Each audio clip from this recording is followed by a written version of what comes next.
देखो next point है केंद्रक। क्या है? केंद्रक को अंग्रेजी में क्या बोला जाता है?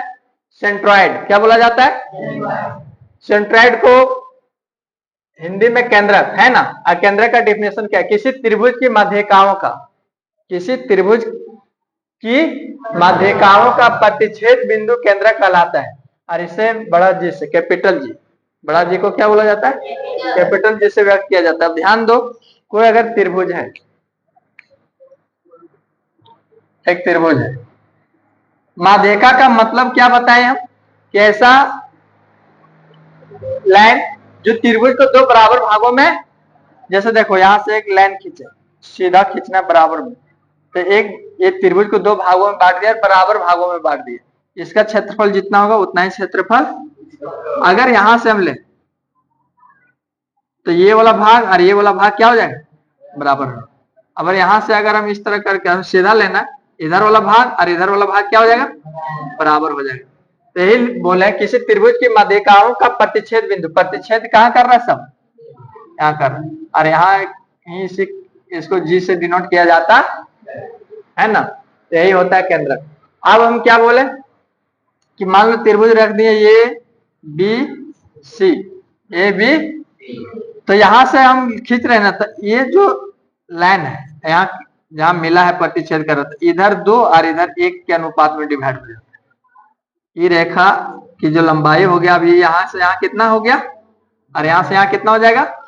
अब देखो यहां से खींच रहे हैं ना, तो यहाँ हो जाएगा 2 और यहाँ के बाद जो इधर जा रहा है क्या हो जाएगा?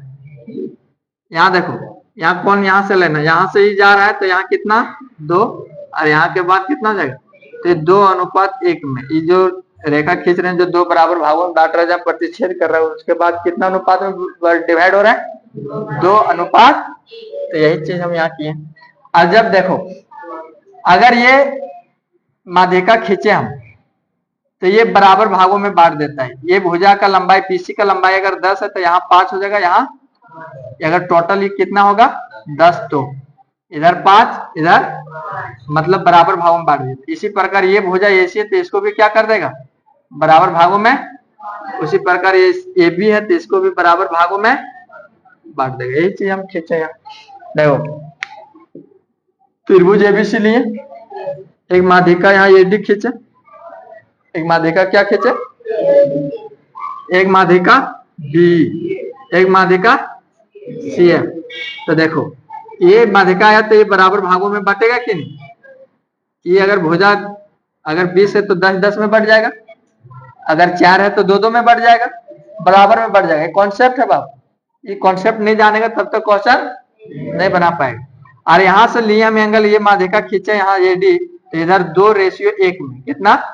तो देखो यहाँ 2, यहाँ से यहाँ जो यहाँ मिला है प्रतिच्छेद की, यहाँ से यहाँ लंबाई कितना हो जाएगा? 2 और यहाँ से यहाँ लंबाई कितना हो जाएगा? अब हम यहाँ से यहाँ खींचे, टेढ़ा लग रहा लेकिन सीधा खींचना तुम लोगों को है ना।